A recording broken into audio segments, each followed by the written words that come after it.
So, JJ. Just gonna move this out of the way. Yeah, you're good. You're good. We are here. This is don't know how the release structure will be, but this is an addendum, a special feature, if you will. I grew up a DVD kid. Yes. And after the credits roll. Yeah. Or like when you're in a really long car ride and you get so bored. You only have like 3 movies. Yes. But you have 15 hours in the car, so what else is there to do other than to watch all the behind the scenes and everything? It's like, the first half trip is, Lord of the Rings. Yeah. We're fellowshipping. And then after the first half of the trip, you're like, let's try audio commentary. Yeah. What about that time Viggo broke his toe? You know what I'm saying? Tell me about it, Peter Jackson. Tell me. So this is our special feature. This is our behind the scenes, the making of, however you want to look at it. I thought it was cool because at this point, you were very hands-on in the first episode. You got pretty much the cuts together for the second episode. Yes. But no, because that was what we had time for. Yeah. And so you got to see the first behind the scenes. You got to see almost all of the filming, and I would love to go and count, but the way my folders are structured, it's hard to count how many hours of footage we're at. We're somewhere around 200 gigabytes. Okay. Roughly. And a phone holds 65 gigabytes? Depending. Okay. Yeah. I'm trying to I'm trying to visualize it for myself. Yes. And so you got 3 iPhones worth of footage. Yeah. Basically. So anyway, I think it's somewhere around the 180 to 100 hours of footage that we have, not counting doubled footage. But you filmed, you scripted everything that has been put out, follows the structure, the skeleton that I forgot about we had put out. Yeah. Oh, it's been a lifesaver because that's how I remembered who was going to be featured and what was. So I've had to deviate some just because of what was available. Yeah. But you have gotten to see the first part as the chief creative force. You have got to see most of all of it behind the camera, but then episodes 3 through 7 have all been new to you. You get to see it and put it all together. So I thought now, because we're filming this before episode 8. Episode 8 is the final episode. It'll be state competition. It'll be, every episode after the premiere was featuring one of the members. And so, yes, one of the members, because we have 7 members, which was unique. But so this will be your episode. This will be a state competition. State competition you were not at.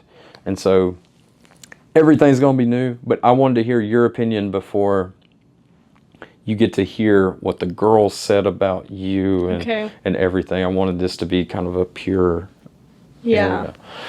So just generally, I guess we need to start with why. Why? Okay. Why? So when I came to you last, we knew during the summer, right? Because y'all had plane tickets. I think it was literally a week into the school year. You were like, watch this LSU documentary, and but we already knew that you weren't going to be at the state. Oh yeah. Okay. Yeah, I thought you were talking about the idea for the documentary. Right. So for those, this is going out to whoever may watch this and is interested in the process. It's probably going to be me. Yeah, viewer 1 and 2 right here, but. Just for clarity, this started as an idea because you were going to be unable to attend. Right. So if you want to talk about that. Yeah. So my mom is from Germany, and so her entire family lives in Germany. My aunt, my cousins. The last time that my family had been to Germany was pre-COVID and everything. After COVID, it got really hard to travel internationally, and then there were a lot of restrictions. It was harder to get plane tickets. The prices went up. And it was also like if we were going to go there, we'd have to do 2 weeks in quarantine. Then we'd spend some time with my family. Then another 2 weeks in quarantine, and then we could come back. And it was just a long process. And so we had just now like kind of gotten things back together and kind of gotten into like we were in the middle of building a house and everything. So it was really hard for us to get over there up until this past coming Christmas. And so since I'd been to Germany, I had 4 cousins be born. There was just so much had changed. And so we were going over there for the first time in like 5 years or 6 years, I think. And it was going to be a little bit longer of a trip, and it was going to take 3 weeks. So the 2 weeks that you normally have for school, Christmas break, and then 1 extra week, because when you go, you want it to be a little while. And at that point, every year, the state competition has been really close to Christmas break. And so we knew that I wouldn't be able to make it. And so that's kind of when we realized we had like this dawning that we would have to find a new person for the team, which honestly, I think the hardest part was we had such a good team, and the team that we built was really, really good too. But the team that we'd had from my junior year was really good. It was really solid. And if we would have been able to go into a second year with all of us, that would have been most ideal. And so when I wasn't able to do that, we were kind of put in a position of not really jeopardy, but it was like, where do we find the next person? What does this mean for the team? What does this mean for the team's future? And with all those questions, we kind of started digging down deeper, and we kind of started being like, well, why do we do this? You know, what are we really looking for this 7th person? Because with my group of 7, when I was on the PLAW team, it was very natural. Like, we were all in the same grade. We'd all been a part of FFA. We all kind of did the same things. A lot of them were in either cheer or dance, or they spent a lot of time in the ag shop. And we were all just kind of like a group that had stuck together. But for that 7th person, we had to really branch out, and we had to really think critically about what does it mean to be within this group of people. Because when you have a group of people that comes together naturally, it's hard to define them. But when you're forcibly having to add on someone who can continue the chemistry and adds like something super valuable, you have to find out like your reason why. You have to do a lot of reflection. And so that was part of the reason we wanted to document like why we did. And we came to the realization that we don't do PLAW to win. We do PLAW because it's a team thing. It's a family thing. It's a let me see what I can accomplish thing. I was telling my little brother and little sister the other day, Eli and Lena, and sometimes they come in and they used to watch our PLAW practices when we were active in the team, like when I was a part of all of this. And they were really confused because PLAW is really confusing if you don't know what's going on. And I was telling them, PLAW is my favorite sport. PLAW is my favorite sport because I've never been so locked in on something. And you don't do PLAW to win, you do PLAW for the love of the game. And so, especially after the experience that we'd had our first year with, honestly, just disappointing loss, like we felt like we needed something deeper to push us on. And this documentary would be kind of like a physical example of what that deeper thing is, because when you go back and watch it, you can see that there's not only motions and rules and PLAW teaching going on, there's also debate and banter, and we're laughing together and we're eating snacks and we're discussing like why we do what it is that we do. And then we also wanted something to just kind of go and look back on, because I think what we created as a team of 7, because we've had PLAW teams in the past, and you can correct me, our PLAW team was really, really close. I think our PLAW team was one of like, we were not only a PLAW team, we were a friend group, essentially. And a lot of our PLAW activities kind of enabled that friend group sort of atmosphere that we had. And I think it's really cool because for when I was on the team, that friend group, and when I wasn't on the team, that friend group aspect continued on. And so when we found all that out, we decided that we needed to document this, and we thought it'd be really cool to look at the process and see how we did it, A, for future reference, and B, because this was such like, it's really lucky that you get 7 people who really like each other. They're really good at what they do. They're really smart. They work really well together. And towards the end, we had 8 people who really liked each other, who were in a 6 friend and group. 7. You know what, Mr. Riley? Thank you so much. You're good. But yes, absolutely. Absolutely. But it's hard to find 6 or 7 Yeah. people who just click that well together and they work so good, both in a competitive aspect and in a very casual aspect. And Social. so it's like very casual social aspect. And so we kind of just wanted to see that in real time. And all that 100% co-sign, completely agree. The other thing that I want to contribute to this right now is that you have never been one that you motivate yourself. You know, you've always, as far as I've seen, you've always motivate yourself, and you can set goals and keep yourself disciplined enough to try to do your best to succeed. I wanted to make sure that you had a very tangible part of this team, because yes, like, you helped me, you know, score and you know, we helped coach up, especially, you know, when we added the new person on the team and all, but I wanted you to feel like you were more than just someone that helped sometimes. And I think it was successful. Yeah. So that's basically the why. I want to get to now, do you feel like it was successful? Do you feel like, and we define success differently. Well, me and you define success very differently, because you are a win-at-all-costs person. Yeah. At least you started that way. Yeah, exactly. And so that's one of the reasons why this documentary was so, it served its purpose, because we didn't achieve like the success, we didn't achieve it. Yeah. But that we still produced the documentary still came together just as good as if we would have won first. And so that's the whole point of the thing. That's the whole point of why we started this, is that we don't do it to win, obviously. And we didn't win. And so that proves that we truly believe like what we put out and what we suspected to be true, that this was a family and this was, you know, the literal love for the game. It all became true when we didn't win. And so, yes, I do think that it served its purpose. I was very invested in everything P-Law.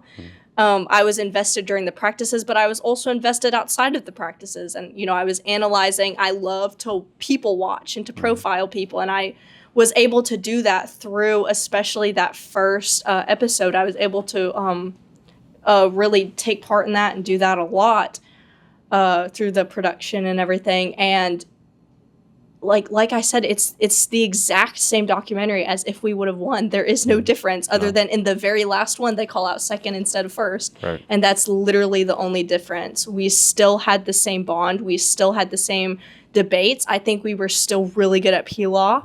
And we still learned a lot. We still grew as a team. You know, we still improved. We still did well.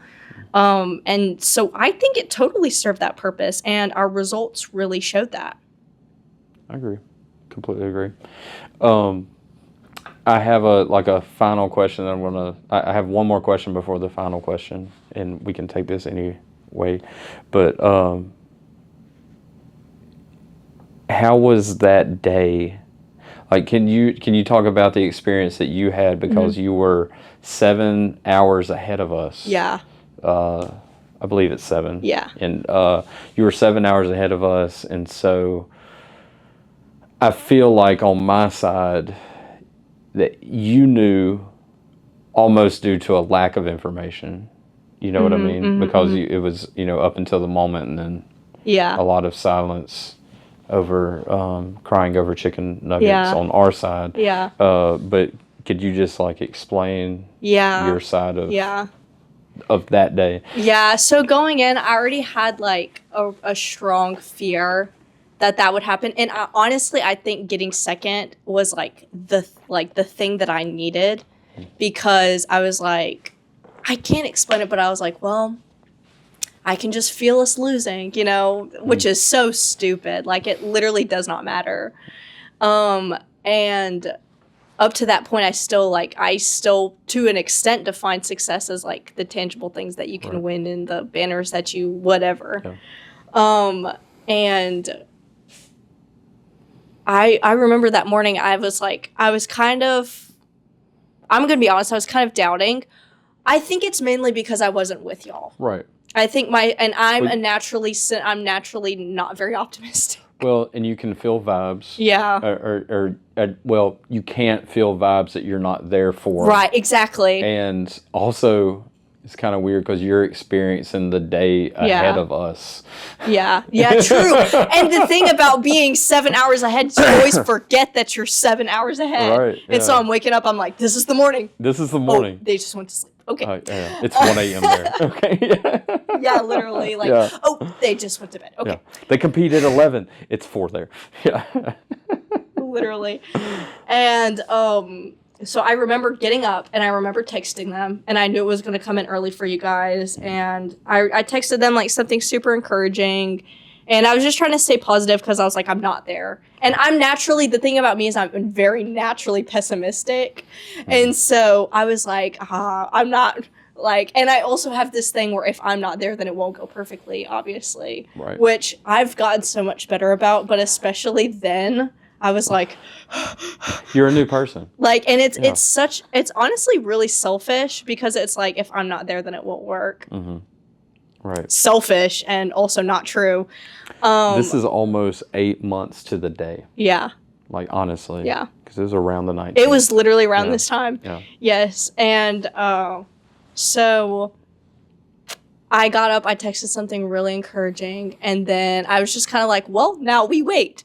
And it was silence for hours, and I lived the entire day. I remember I got the text at like 11 p.m. or something there. Like, it was, yeah. Like, we were done with dinner. It would have probably been around 9. 9, okay. Yeah, because I think we'd normally do results at 2. Yeah. And so it would have been like 9:30. Yeah, and so we were like done with dinner, and I just remember them like, I told them to FaceTime me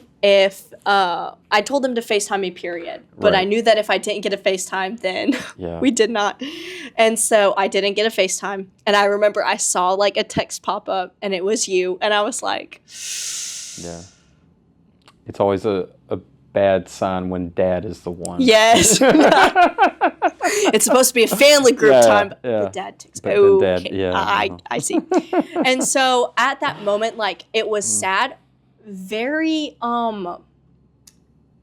interestingly, it was a relief because I have gone to nationals in something before, and it was very stressful on me.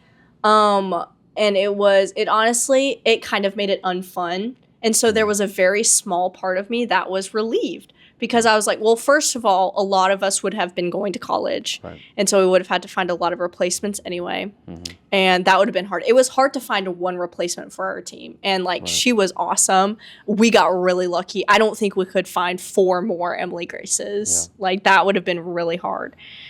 In the way that she fit the vibe that was already there. Yes. Yeah. It would have been really hard to, like, we basically would have had to change the vibe, and then it would have been a whole thing. And so a small part of me was relieved that I can continue loving P-Law. Because now when I think back to prepare it, I'm like, oh, I mean, it was fun, but it was also really hard. Right. And it was rewarding, but it was really hard. And so I was like, well, I can continue to love P-Law just as much as I ever have. And, you know, my team can, you know, we can go down as my team, you know. Yeah. Like, the 7 of us can go down as the 7 of us. We don't have to add an 8th and a 9th, and then this person left, and then we had to get a new chairman, and we didn't have to do all that. So a small part of me was honestly relieved.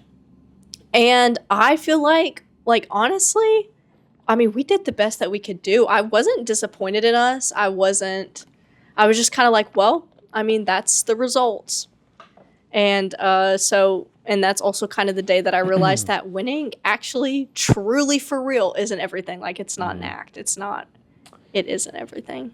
Yeah, it's hard to hear winning isn't everything from someone that just won. Yeah. So, yeah. I agree.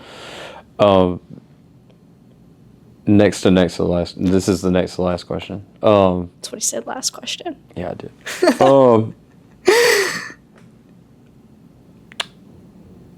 Are you glad we did it? Yes, I am. I think, especially now that I'm going to college, I've been looking at a lot of our old videos, and it's like, I remember when we filmed that and everything. And so I just know, and I can't explain it. P-Law is something else. Like, me and Micah talk about P-Law all the time. Like, that is a hoot for us. Every time we talk about it, it's like the first time we're talking about it all over again. Me and Thomas talk about P-Law all the time. Like, if someone did P-Law and I don't have anything else in common with them, we can bond over just P-Law.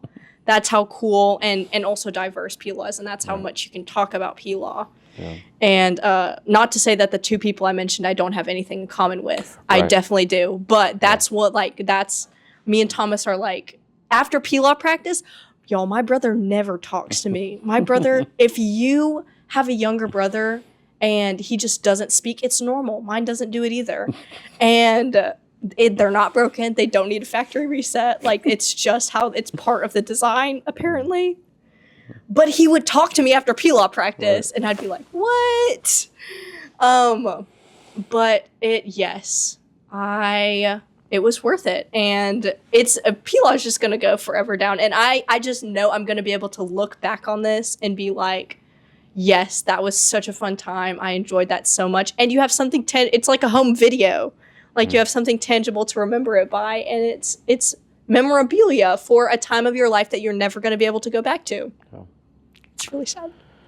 So there's going to potentially be, like, I was a young ag teacher once, and I would look for things like this that existed, and this is very niche, obviously, but then we're going to have to do a really specific YouTube search to find this. Right. But not only is it niche, it's very rare, what we've done and all. You have been a part of me making you do filmed interviews or conversations about you going through area office and that whole process of servant leadership, and then you did this where, we went through a whole process. Do you is that something that you would recommend to people, or like, did you find, like, I just asked, was it worth it? It is worth it to us and all. Do you think this is something that is worth patterning after? Yeah. For student organizations and all.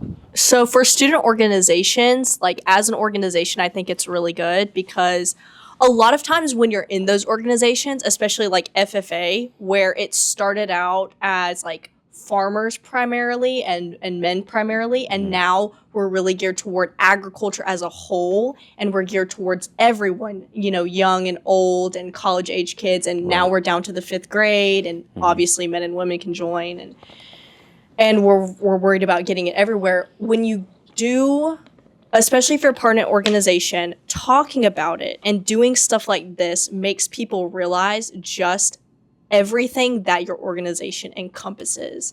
And so you can go back and watch my old videos and watch how difficult it was for me to go in front of a camera and to talk and to speak. And I remember I did one single interview with Peyton Little, and I was terrified. But now, I could yap your ear off. And I always can have, I could always have yapped your ear off. But now I can do it in front of the camera, and that's a different skill. And so you can show people, because when people see our social media, a lot of the times they're like, oh, I didn't know FFAers did that. I didn't know FFAers did that. And it's something that you can show people, like, look at what we did. Right. Like, you look at all the things that we did. Not only look at the accomplishment on a personal level on each one of our students, but look, this student is talking about books, and this student is talking about her podcast, and this student is talking about her going to DC, and this student is talking about running a camp. And, like, look at all these different students, and we don't just do farming. We do farming and so much more. Right. And so it's good on an organizational level. And if you're looking at it as an educator it's really good for your students, because I know personally I learned, like, at first it was kind of a chore. It was like, okay, I'm going to talk about this and this and this. And now it's a way for me to process my thoughts. I can process things verbally now. I'm a really good communicator now, all because I had to go through these periods where I was telling you about all the things that I did, and I was putting my experiences into words. And when we went to my college orientation, they were talking about how in communications class, the school that I'm going to is a school where the communications is taken, like, you can't take any dual enrollment communications. Like, you have to take the communications class that's at the university.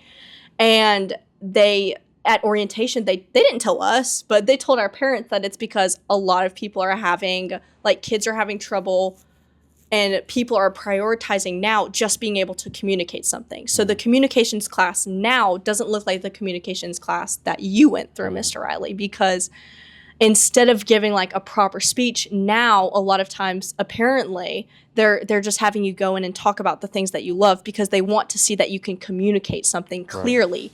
Right. Anything at all. They want you to be able to communicate clearly. And that's something that, like, there's more of a demand for it now.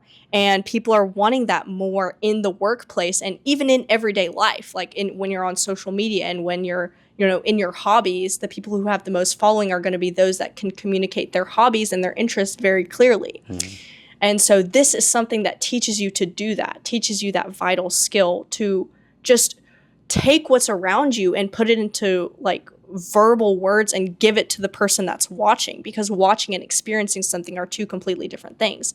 So it's very beneficial for the organization, because you get to see, you can show someone in one 10-minute video all the different facets of what your organization actually does and the differences that it can reach. And it's also very good for your students as an educator to get them talking, to get them out of their comfort zone, to get them to reflect on what they've done, to get them to bond with another person. And those are all things that I've experienced through this.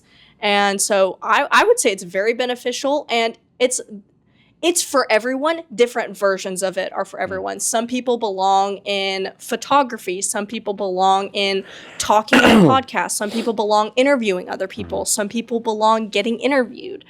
Some people belong vlogging. Like, I could never vlog, but Brienne is a great vlogger. Right. Mr. Riley asked me to vlog one track meet, and I think I got 2 clips. But you ask Brianna to vlog, and she gets the most interesting material. So I think at least one aspect of everything that we do can be applied to and be beneficial to some student in every organization.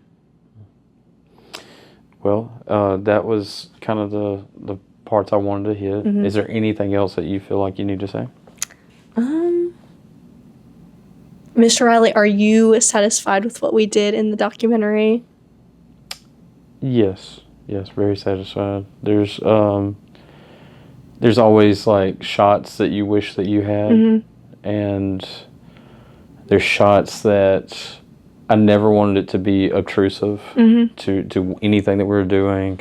I told y'all from the beginning, as we were trying to, because we kind of got permission from the team. We said that we would like to do this, and was that okay? Because every practice was filmed. Every practice. Sometimes it was the talk I would give, or sometimes it was the critique, or sometimes it was just the demo, but a portion of every practice was filmed. There's still things that you miss, because there's things that are just meant for us. And there's things that I can't put out because it's just meant for us. And there's a couple of shots that I'm thinking about where I was just like, I can't put that in. Right. And then I know there's at least 2 shots that I want, but they just don't exist. And so, like,